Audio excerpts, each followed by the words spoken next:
Another day of lights, camera, road closures for the Superman filming. So here is what's going to be blocking you today. So we have Euclid Avenue westbound lanes are still blocked between East 6th Street and Public Square. And then we also have the entirety of West Mall Drive. And that's going to be still shut down between Rockwell Avenue and 1345 West Mall Drive. So that's a little longer of a stretch, but with it just being those two closures, there's plenty of detours that aren't going to be adding on more than just an extra minute or two to your drive.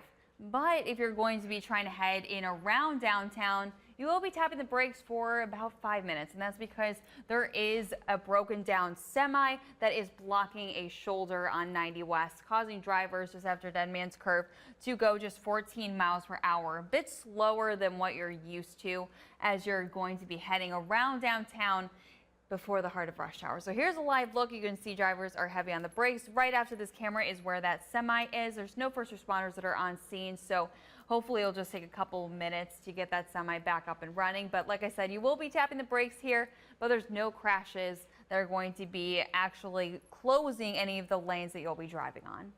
To report, we are now clear of all crashes and breakdowns, but how about those slowdowns as we get closer to the heart of rush hour?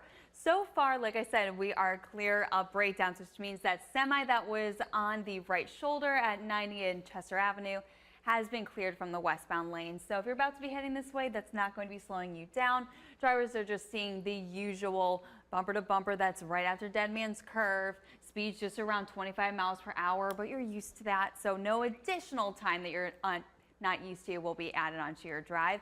Same right now for 480 and Lee Road. It is relatively smooth sailing despite this area still being cluttered with construction. And if you're going to be heading south on Route 8 at Exchange, the current speeds right now are just around 35 miles per hour, and that spans for about a mile long. So you still will be seeing a couple extra minutes tacked onto your commute there. But again, you're used to those slowdowns. And this is going to be 277 at Lay Drive. So if you're going to be heading eastbound, you will also be a little heavier on the brakes.